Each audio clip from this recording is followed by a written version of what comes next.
hipotesis, ya, ulangi.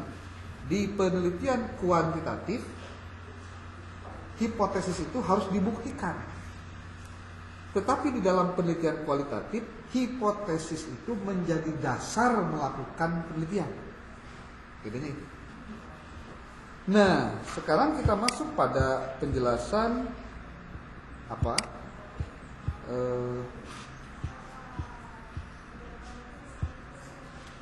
Kenapa orang melakukan apa tadi? Pendekatan, memilih pendekatan. Ada apa dengan memilih pendekatan? Pendekatan itu ada dua, ada kuantitatif, ada kualitatif. Itu mah Anda harus sudah mafhum. Jadi kuantitatif dan kualitatif itu bukan metode kalau kita lihat dari sisi penjelasannya, tapi dia adalah pendekatan. Ini bukan ini deh materinya.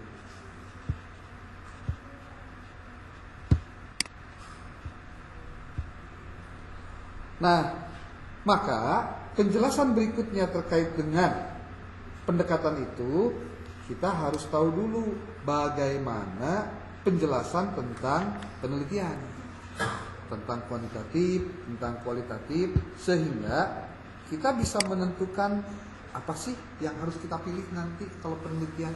Saya mau di kuantitatif atau di kualitatif. Pendekatannya ya, pendekatan. Kita coba nih, ada materi yang pernah Bapak buat.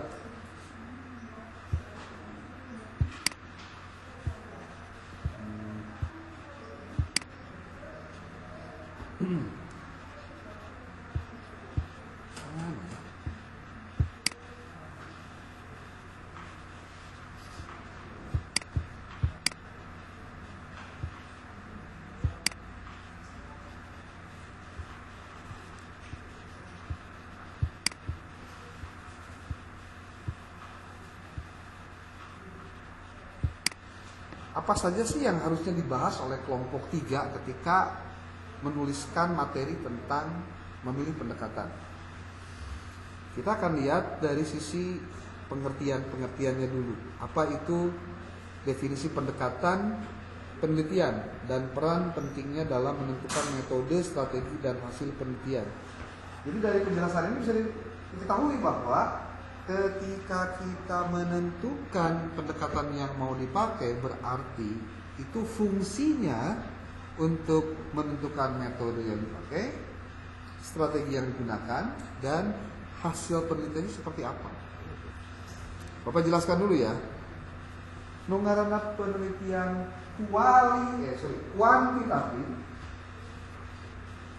kuantitatif di bukunya Akmur Yusuf ada penjelasannya. Dasar filosofisnya itu adalah filsafat positivisme.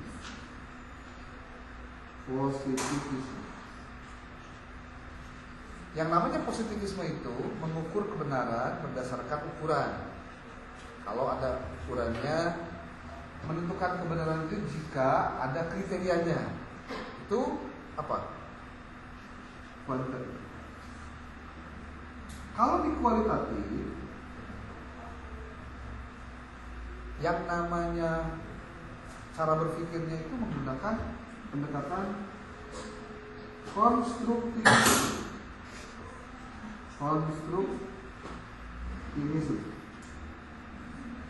Kebenaran itu tidak tunggal, tapi dia jamak.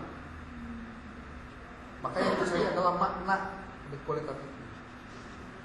Tapi kalau bicara mixed method itu penelitian gabungan antara kualitatif dan kualitatif, maka ini cara pandang filosofisnya adalah menggunakan pragmatisme.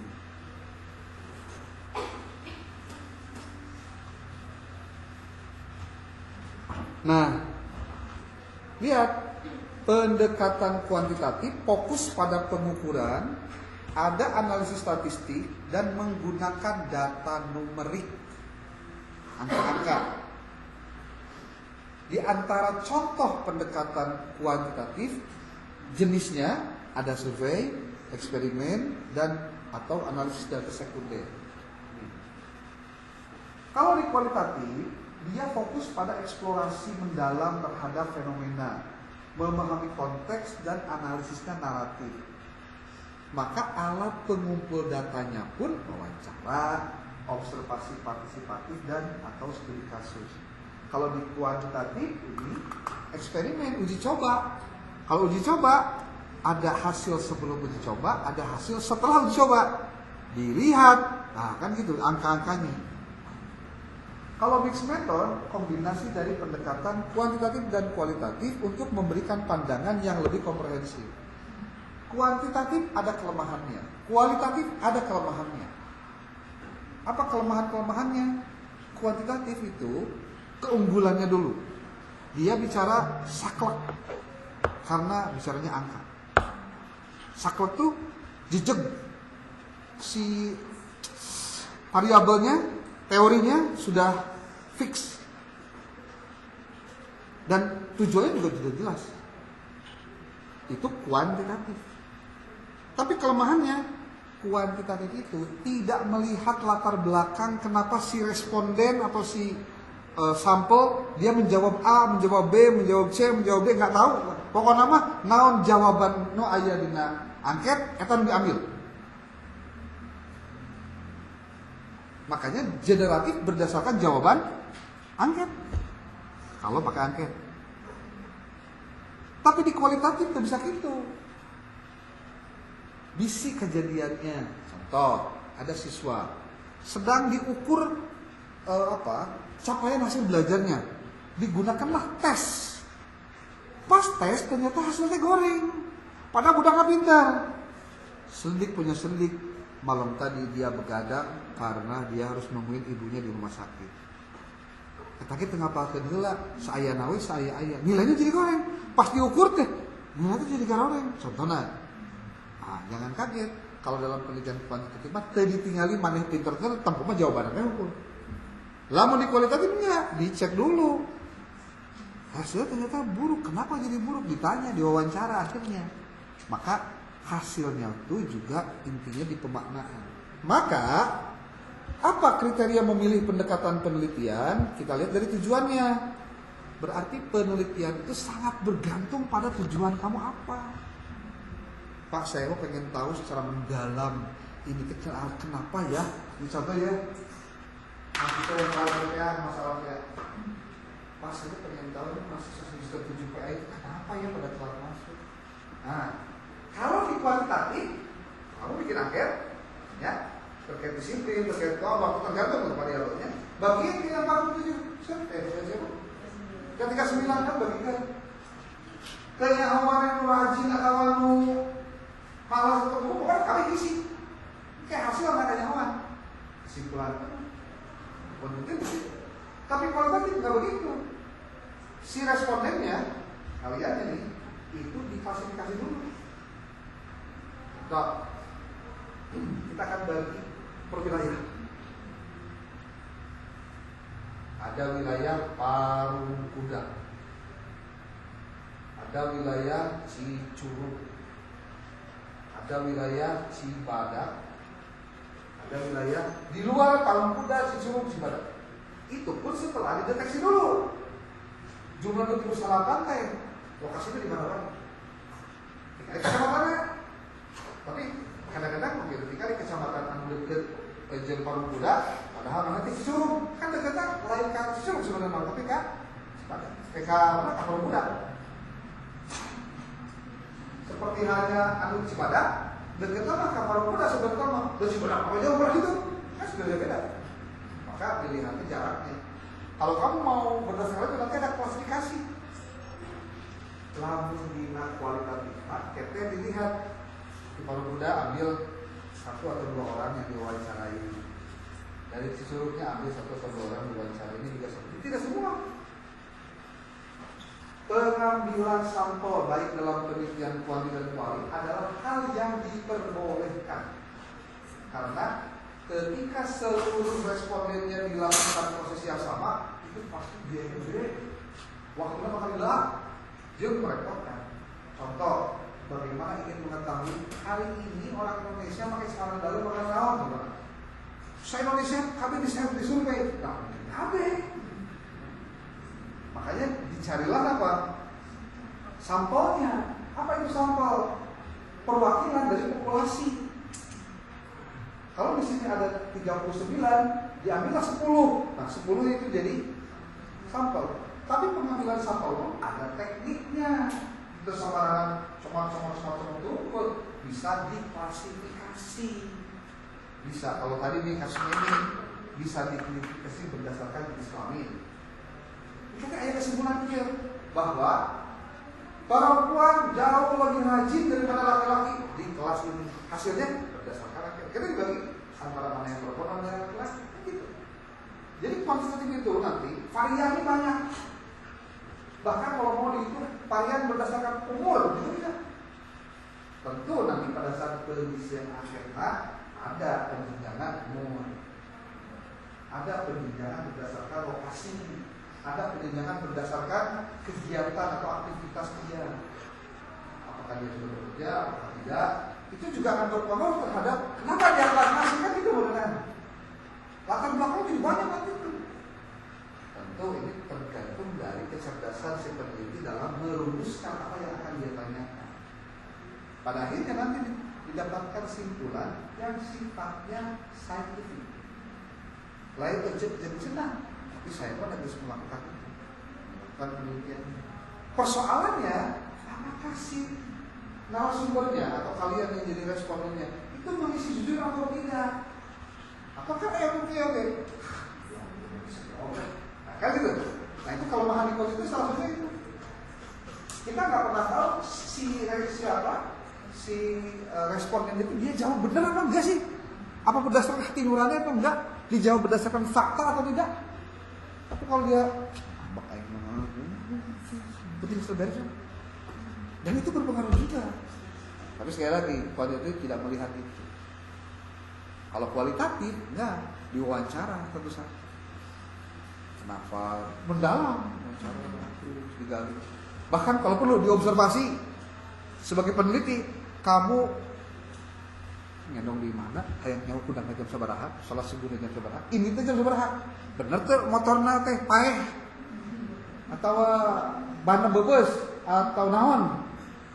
Banyak tiap kali telat jawabanna bebeus naon? Ban saku banget. Itu aya nu rada kurang cerdas mah. Nina maot. Dina semester Nina maot 4 kali. Mana bukan ini sabar hiji teh. Maot wae. Pas didatangan ke imahna, Nina teh pada hirup keneh.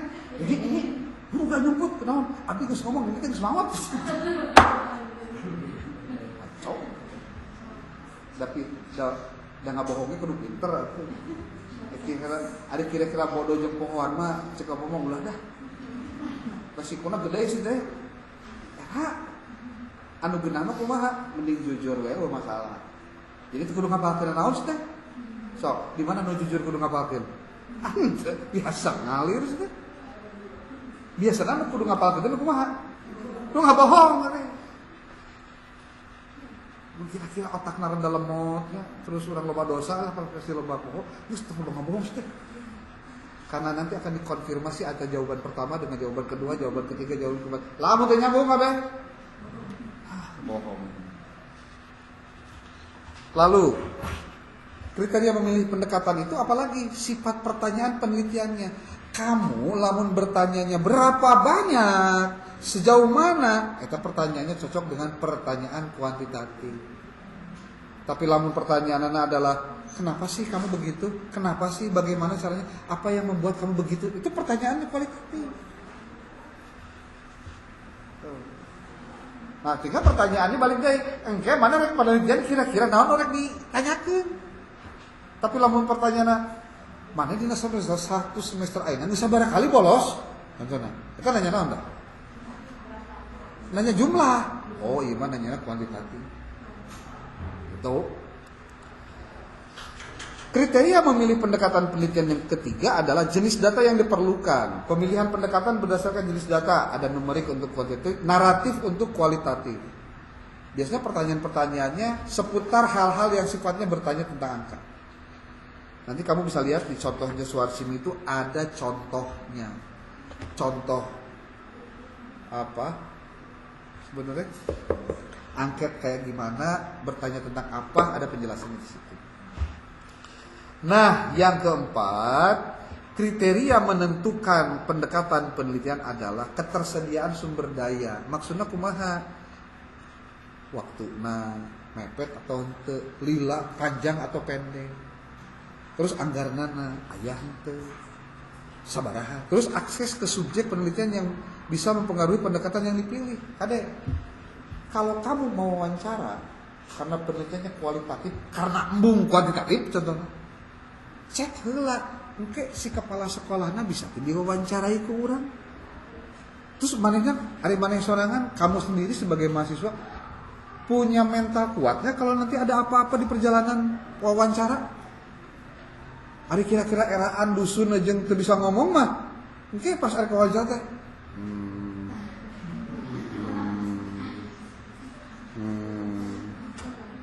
Terus kumaha? Bu, pada naros naon? Kieu Pak, salaras nama lah, karunya sih teh ngadengeunana. Kesel dina teh. Ieu teh arek moal. Makanya ari cek babamanya, ini cek baba ya. Pilihan apa? Pilihan sangat individual.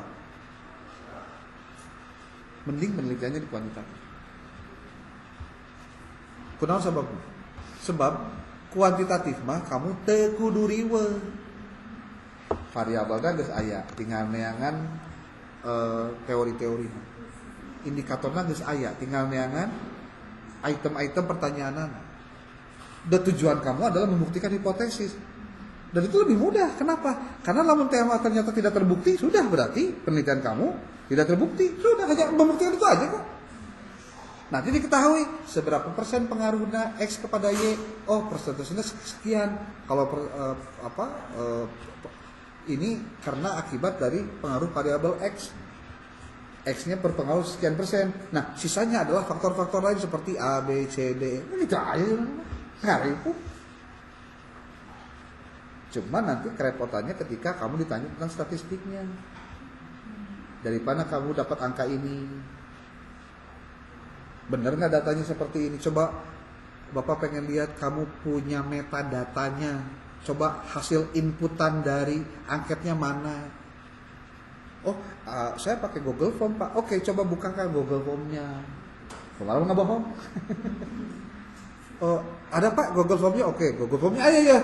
Coba Bapak minta hasil yang diinput oleh respondennya. Mana hasilnya? Kan udah ditemukan beneran. Kamu ngirim ke berapa orang? 100 orang Pak. Yang masuk data berapa? 20. Jadi dah penelitian anak. Makanya tidak 100 masuk 20.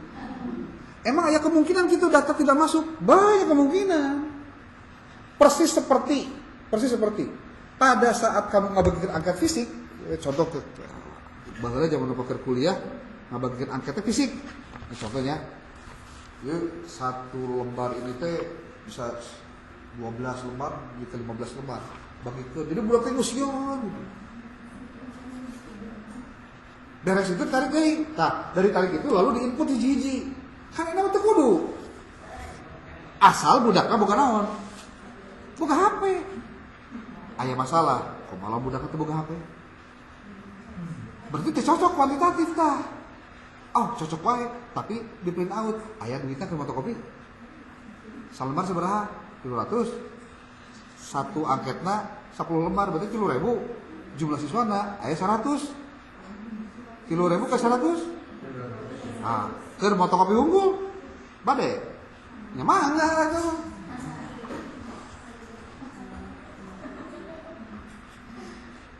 Dan ingat, nih, gua kasih tahu rumusnya. Kamu boleh salah kalau dalam penelitian, tapi kamu tidak boleh bohong. Pak, apakah memungkinkan mahasiswa bisa berbohong pada saat dia melakukan penelitian? Besar kemungkinan. Peluangnya tinggi. Dari mana ketahuannya? Gampang sebetulnya ngedeteksinya. Contoh, tindak kuantitatif. Kamu benar penelitian ke lapangan? Iya. Oh iya. Mana surat izin penelitiannya? Dari awal dulu, dari prosedur. Ayo suratnya tuh. Ayo Pak, ini suratnya terus di PU kemarin mungkin oke. Ayah surat pernyataan telah melakukan penelitian dari lokasi penelitian. Nah sekarang kamu udah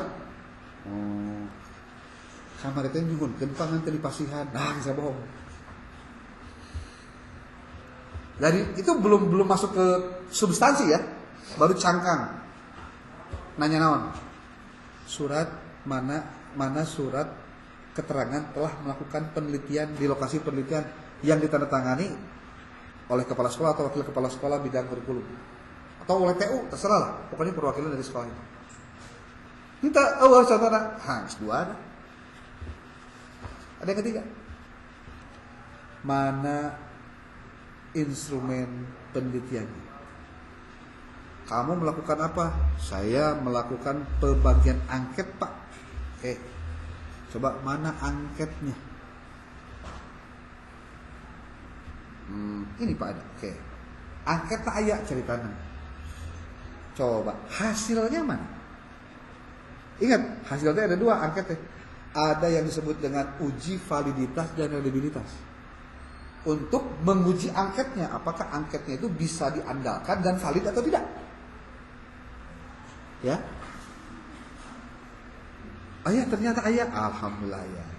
Nih, apakah dari hasil uji validitas dan reliabilitas dari angket itu ada yang drop atau tidak? Ada yang tidak valid atau tidak? Karena kalau yang tidak valid jangan dipakai untuk pengambilan data. Ceritanya ayah nanti valid tilu dina variabel X, dina variabel Y, ayah anu teu valid 5 dari jumlah item 40 per variabel. Berarti jadi 37 dan jadi 35 X dan Y nanti. Apakah kamu membagikan kembali angket yang valid saja dan yang tidak valid dibuang kepada responden? Ngakak ngomong, dah hanya ngebagikan sakali teh ya. Nah, itu udah keliru. Pendeteksian dininya begitu. Sampai kalau misalkan saya sudah melakukan uji validitas dan reliabilitas Pak. Yang valid di variabel X ada 37, yang valid di variabel Y ada 35. Ini datanya Pak, dan ini angketnya. Kamu bagikan lagi si angket yang valid itu semuanya kepada responden. Iya Pak. Bagikan. Yang balik berapa buah dari 40 itu? Contoh dari 100 orang yang balik berapa buah? Berapa persen yang tidak balik? Peluang tidak baliknya hasil dari responden besar. Pendeteksi lagi, ditanya lagi. Terus kamu mengolah datanya, mana hasil olahan data kamu? Mana input data kamu di SPSS? Kudu aya. Mendeteksinya seperti itu. Karena bisa jadi dengan bantuan AI semua pertanyaan bisa dijawab dengan AI. Kamu tinggal bikin promptnya yang bagus, nanti AI ngasih jawabannya. Tapi itu tidak jujur. Penelitian itu mengedepankan kejujuran.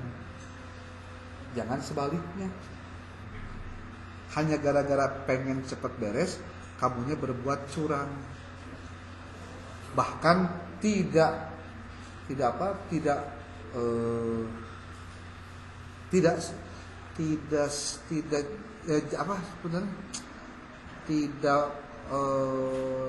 sedikit kasusnya menggunakan nama Allah hanya sebatas nutupan kabohongan.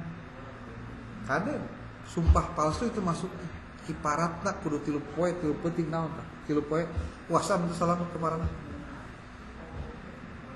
Jangan. Lebih baik kamu jujur aja. Siapa saya salah. Saya tidak ke lapangan, Pak.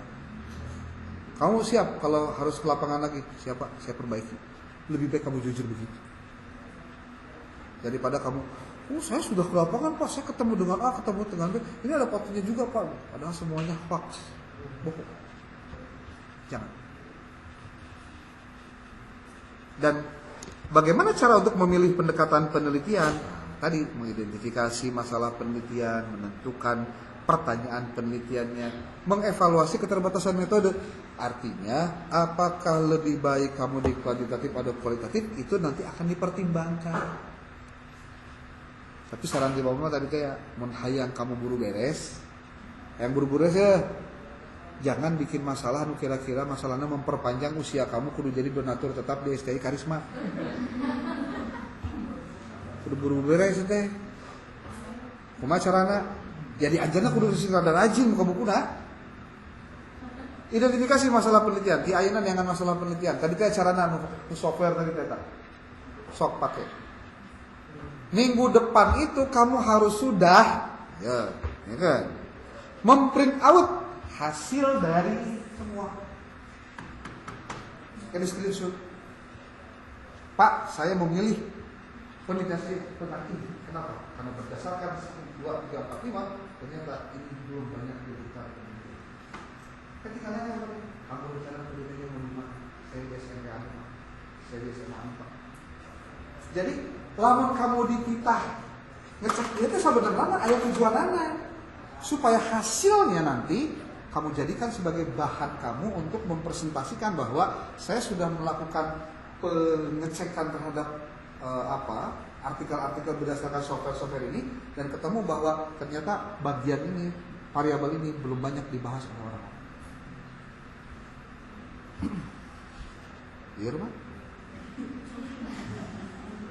Tapi kamu harus beruntung, zaman kamu hari ini kamu nyari bahan untuk kamu jadikan referensi skripsi itu gampang banget.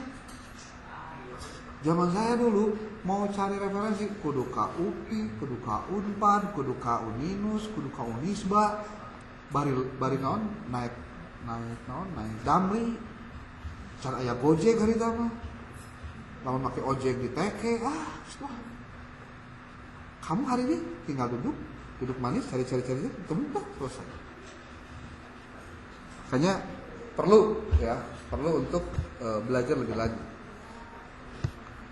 Oke. Nih, ada keunggulan kuantitatif dan kualitatif. Kualitatif apa, kuantitatif apa?